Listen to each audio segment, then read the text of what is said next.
Hi, it's Dr. Jenn Kennedy. I'm a sexologist and couples therapist. The Pleasure Project is about sex and relationships. That includes desire, dysfunction, dissatisfaction, exploration, toys, and trends. Sometimes I'll enlist other experts. Sometimes it'll just be me. We'll increase your insight and enhance your pleasure. So tune in. You probably don't have a libido problem. You have a self-abandonment problem. If your sex life feels tense, mismatched, or confusing, if one of you is always pursuing and the other is always pulling away, it might not be about desire levels at all. It might be people pleasing. The subtle ways you override your body to keep the peace, the ways you say yes to avoid rejection, the ways you initiate to avoid abandonment, the ways you perform arousal you don't actually feel. Do that long enough and something critical happens. You stop knowing what you want. This episode is about the disappearing self in intimate relationships and why adaptation kills desire. So tune in. So sometimes the biggest problem in your sex life isn't communication. It's that you don't actually know what you want anymore. We often think that desire issues are just about libido. Like, I get calls all the time. I don't have libido, or I have high libido or low libido. But actually underneath that, many times what's actually happening is conflicts about something that's a little bit more subtle. It could be about self-abandonment. It could be about people pleasing, and it could be about chronic adaptation. Either way. So that's what we're going to unpack today. This isn't just about sex. This is about identity. So thanks for joining me. Welcome back to Pleasure Project. So both high and low partners can lose access, lose access to their authentic wanting. And I see this happen because over time, most of the couples I see have been together a very long time. And so this isn't just sort of a spontaneous thing that happens. It's a rapprochement that happens over and over again. And eventually they're like, okay, I'm just giving up. I'm not trying anymore because what has played out repeatedly doesn't really feel very good. And so it starts to be kind of a stepping down of what they have done, and they just don't want to do that dance anymore. And I find that, if we can look at what this dance means and what's at play, because the self-abandonment is interesting. It's sometimes kind of the path of least resistance, but in that resistance is something that matters. And if you stop showing up, if you stop advocating for yourself, if you stop advocating for the relationship, eventually there's resentment, there's a sadness, kind of a low level depression. So I just want to talk about kind of what happens in each of these stages. The people pleasing is also really interesting. Sometimes I get couples where both people identify as like people pleasers, like they want to get it right. They want to be pleasers. If you've got two people that are trying to please, good luck, because they're both really eager. They don't want to say no. They don't want to disappoint anybody. So it ends up being this sort of hot potato of let me make things go well. It's better than two people who don't care what anyone thinks. But, it's almost like when you have two, anxiously attached people, then you've got a lot of pleasing, but not a lot of actually satisfaction happening. So, and then that leads into the third one I mentioned, which is the chronic adaptation. So part of this is looking at the self-abandonment that happens in relational terms. So that looks like prioritizing relational harmony over self-truth. Now, of course, the relationship matters, and we have to consider what is for the greater good sometimes. We have to go along to get along sometimes. And we also have to recognize what do we need. And I'm not just talking about like in this moment with the sexual act. I'm talking about relationally in a larger context. And I think that sometimes couples check out because it's too hard and they don't want to name what's actually going on and what feels needed and necessary. I do this exercise with many couples called Fanos, which I really, really love. And it is really simple. It's 5 steps. FANOS are the acronyms. And it starts with feelings, naming a feeling. A is affirm your partner. So just name something that you appreciate that they've done. N is name a need that you have that may or may not be met by your partner. O is ownership. So take ownership over something maybe you could have done better, maybe something you need to clean up. And then S is something that you're struggling with. And it's really interesting because in the relational harmony kind of thing, like in that idea of looking back and seeing sort of in the greater piece of this, what is actually working and what needs to be cleaned up and what are your needs? A lot of times people can't even identify what their needs are. they're looking outward, or maybe they're only looking inward. Maybe they're just really thinking about what hasn't worked and they're carrying resentment. So if I find that couples that can go through this Thanos with some success on a regular basis, it really keeps their relational structure in much better shape. So I will put that in the show notes if you want to go through this exercise. I think it's a really helpful thing to do on some regular basis. But prioritizing the relational harmony over your self truth, not great. I think both are important. The other piece about self abandonment is over adapting to maintain attachment security. So I mentioned before, those that run a little bit anxious sometimes will really bend backwards to make sure that things seem okay, rather than sometimes sticking your neck out and saying, this doesn't work for me. And not like it's an ultimatum, but saying what you said or what happened or the tone or whatever, right? Naming and actually engaging in healthy conflict is sometimes necessary in relationships. And you must be willing to do that. So not over adapting to maintain security at all costs.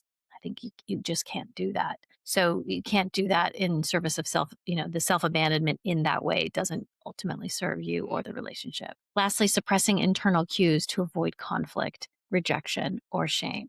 Now, this is going to happen sometimes. It can happen actually with the high or the low desire partner, but internal cues where you're like, you're getting cues and it might look like I feel like a conflict is coming on and I want to avoid it, or I feel rejection is coming on, I want to avoid it, or I feel a wash of shame because I'm not good enough, whatever version of that is coming on for you.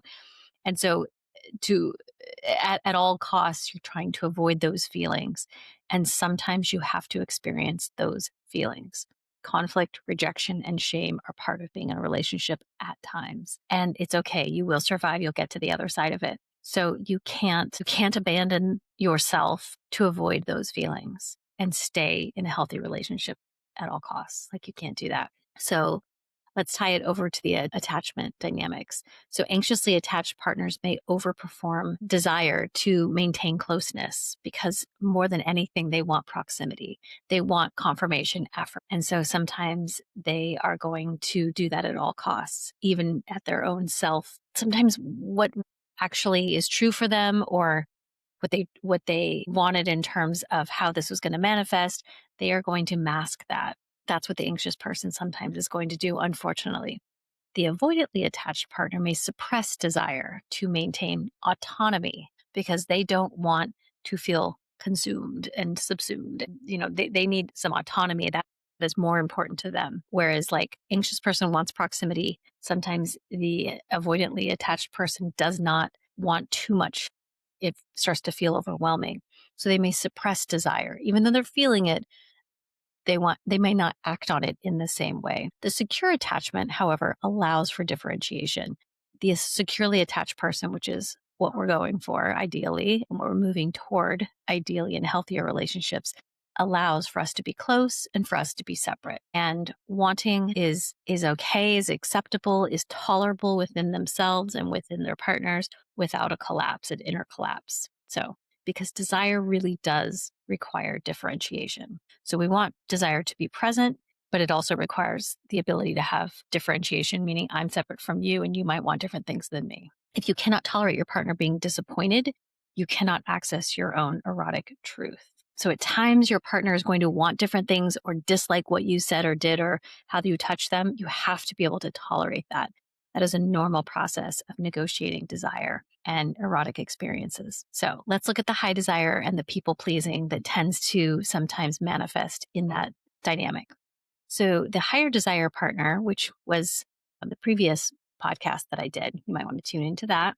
That partner initiates sex not from necessarily always authentic arousal, but sometimes from anxiety. They also sometimes seek reassurance through sex. So they might be wanting to get confirmation, affirmation of closeness, of relational security. Not always, but sometimes there is, there's even unconscious sense of like, are we still okay? Can you confirm with me? Is this going well? And so there's sometimes in, when they're in their people pleasing side of things, a panicked feeling by distance or lack of proximity. And they might overfunction erotically as a result. So In that space, you might see overfunctioning that is happening that looks like, let me do everything for you. Let me take over. Let me be so responsive. The cost is that sometimes that higher desire partner can feel resentment, burnout. They can feel unchosen. They can feel a lack of regulation and not a sense of connection. That becomes really difficult because they're operating from and they're initiating from more of a overfunctioning place. They're seeking reassurance through sex. They're feeling panicked necessarily. Not always. These are not always or never, but sometimes their initiation comes from a place of anxiety. They're initiating less from an authentic arousal and more from a desire to calm their anxiety. So they don't like the distance. And so sometimes that can also result in just trying to calm themselves instead of an authentic connection. Now let's flip that to the low desire people pleasing says yes when they might mean actually maybe, and they more perform arousal. The lower desire partner avoids kind of naming their turnoffs. So there might be things that they're not that into, but they feel less inclined to actually tell you what those are. And so that gets hard because if you don't really know what the turn-ons are and the turn-offs are, then it starts to feel like, well, I can't read you very well. They also silence fantasies as well as boundaries, right? It's like if everything's sort of a muted, then you can't tell where things begin and end, right? If there isn't this really would be wonderful in the way of a fantasy, you also can't completely delineate what the boundary is. So the cost of that is that there's like a numbness, sometimes an erotic numbness, a dissociation can sort of occur or feel like a witnessing, increased shutdown over time because it just feels like everything's like an ambivalence. Maybe desire drops further because the body learns sometimes that sex isn't safe because it isn't always interested and desired, and yet it performs anyway. So that's where it gets tricky when sex becomes perfunctory and there's a push through it, then the body learns it and also the partner learns it that there's just like it's happening, but it's not really wanted. So suppression doesn't preserve connection. It erodes polarity, vitality, and self-trust. All right, we're going to take a quick break and then we're going to talk about the cost of suppressing what you really want. A quick pause here to share something that I've been working on that I think you will really appreciate, especially if you've ever felt confused or disconnected from your sexual desire. It's a self-paced course that I created for women who want a better understanding of their sexual desire, especially if it's felt confusing, inconsistent, or hard to access. A lot of us are taught that desire should just be there, effortless, spontaneous, always on, but that is not the reality for most people. And when it's not, it can leave you feeling frustrated or like something is wrong with you. If you've ever felt turned on one day and completely disconnected the next, or if you've struggled to say what you really want sexually, if you're both excited by the idea of vibrant sex and hesitant about what that even looks like, this course is for you. Desire is complex. It lives in your brain just as much as your body. And in this course, I guide you through the understanding of your unique relationship to it without pressure, shame, or performance. You'll get short videos and guided worksheets to help you map out your personal erotic template, identify what turns you on and off and what shuts you down, understand the blocks that might be getting in your way, reconnect with your body, and you'll explore your sexual self with more confidence and curiosity. You can go at your own pace. You don't need to want more sex. You just need to want to know yourself better. So if this resonates, then head on over to pleasureproject.us and learn more and enroll in the course. Now back to the episode. All right, welcome back. So when you lose access to your erotic compass, in this case, if you chronically override your internal signals, which is what we were just talking about, your body stops sending clear cues because they don't get honored. Right? You mistake anxiety for desire because sometimes the excitement sort of runs on that same channel. If you think about it, right? There's sometimes like that feeling of excitement. I was thinking about going down a roller coaster or thinking about when you really like somebody, there's like a jumping in the stomach almost. But anxiety and desire and excitement sort of feel sometimes physiologically like the cues kind of mirror each other a little bit. And so sometimes there can be a mistake of, am I anxious or am I excited or desirous? You mistake numbness for low libido. It's like, but what's happening? You're not sure. Your internal signals can get a little bit blunted or confused. So unexpressed desire becomes irritability. It can kind of look like criticism, emotional distancing, and then a confusion of like, I don't even know why I'm annoyed. Like this whole realm feels like work, feels like something I don't necessarily want to participate in because I don't know how. I don't know what's going on. I don't know what's going on internally. If you don't understand your own internal cues, it starts to feel hard to relate because you're not sending clear signals internally and then externally to your partner. So when sex is driven by obligation or fear, there is less curiosity. Curiosity is everything in this erotic space, right? When the mind is engaged, when it's like, ooh, what is that? What does your body look like? What does it taste like? What does it smell like? What does it feel like? When curiosity is turned off and you're more towards survival or fear or boredom or getting through it, boy, arousal is gone. Desire is gone. So, this is the zone where when sex is driven by obligation or fear, there is less curiosity, less spontaneity, less embodied presence. So here's the paradox. The more you try to protect the relationship by suppressing yourself, the less alive the relationship becomes. And most couples jump straight to, we need better communication. Like that is the number one thing I hear actually when couples call in for therapy is we need better communication. And they do. But I would say it's not just talking. It is so much about nonverbal. It's eye contact. It's tone. It's timing. It's understanding what's happening and willingness to share that with the other person. So, right, we'll kind of go, we want a script. We need to compromise. And yes, but I would say a script doesn't work. It works like the first time because you're hearing it and you're like, oh,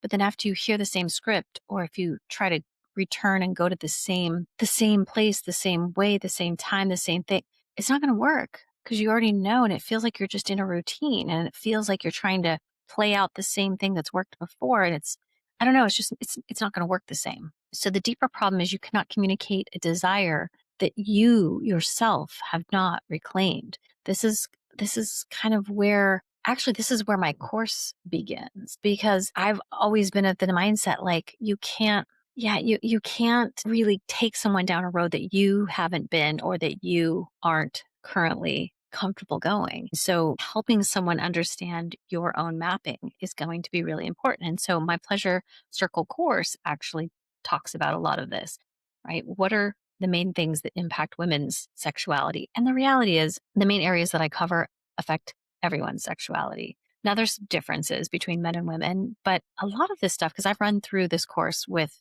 couples, with men and women. And so several of these things affect both, including trauma, including body image, family of origin, cultural, like all those things. Those affect men and women. The research came out regarding women, but we are humans and we are all living in these bodies. So yeah, these things affect everybody. So where did you come from? What are the influences on you? And where are you currently in relationship to these things? Are a roadmap for what's happening currently in your relationship. Right before practicing kind of how to say yes or no to a partner, first clarify what is actually a yes for me. What is a fear-based yes? What is a protective or no versus like an authentic no? So like in my first module, we're identifying authentic desire versus adaptive desire. We're distinguishing anxiety-driven arousal from embodied wanting, kind of reconnecting to erotic curiosity, without partner pressure. Because I do think that understanding what actually turns you on and what informs your erotic template, meaning your unique template of sexual interest, is critical. Now, it can change over time. It's not like template makes it sound like it's a blueprint that will not change. It definitely changes. It gets influenced by new things that you encounter in your world that delight you or disgust you or whatever, new experiences that you have with partners or with yourself, whatever, right? New things are going to come in and influence you, but there is sort of a working template that tends to be your go-to. And when you know that, it really is helpful. So examining sort of the sexual scripts that you've inherited and created, I would say created as you've gone, noticing kind of where you've learned your wants and if you feel like at times maybe you're too much or not enough. So just kind of conversations around that and start reclaiming your own desire. So uh, I think things to ask yourself maybe this week that are relative to this is, where did I say yes this week, but maybe feel contraction, or where did I avoid saying yes that I actually wanted to say yes, right? It could be either way. So if you are in the people pleasing realm, where do you reside in that? And are there times you wish you had said yes and didn't, or did say yes and wish you hadn't? I just wonder about that sort of for you. So in closing reflection, desire isn't just about what turns you on. It's about whether you're willing to be known. And I think that is actually at the crux of so much of what the work I do as a couples therapist is people want to be known. That is who we are as humans. We want to be known. If you're hiding from your own wanting, it makes sense. And also, I'm going to challenge you that that is where the gold is. I think shrinking kind of away from it kills the eroticism. And we have to reclaim that. We have to reclaim that to have this more robust, bigger life that I think we want to step into. So I think it starts with honesty with ourselves and then honesty with our partner. Some other podcasts that I think you might enjoy if this was helpful: the High Desire Partner podcast, which I recently recorded. I also recorded a podcast with Dr. Diana Hill that was called Wise Effort in the Bedroom. Wise Effort is based on a Buddhist principle, and she wrote a book called Wise Effort, and we specifically talked about it as it applies to the bedroom. So I thought that was interesting. And then also I recorded a podcast about why do you have sex, which is a kind of about motivations in the bedroom. So those will all be linked in the show notes. So you can tune into those. And if you enjoyed this, please leave a comment. And if you have other ideas of podcasts or topics that you would like to hear more about, please drop me a note, give me suggestions. If things are happening in your life that you find interesting, let me know. I would love to talk more about it. Okay, thanks. Hey, it's Dr. Jenn. Thanks for tuning in. If something in today's episode resonated with you, please take a moment to leave us a review and drop a comment. We'd love your feedback. It really helps support the podcast and keeps this content coming your way. If you're looking to dive deeper into pleasure, connection, and self-discovery, check out my Pleasure Circle course, where we explore these topics in a fun, guided way. I also write a weekly newsletter with articles, insights, and inspiration to help you live a more connect pleasure-filled life. And if you want to connect with me directly, you can message me on Instagram at Dr. Jenn Kennedy or email me at drjennkennedy@gmail.com. I'd love to hear from you.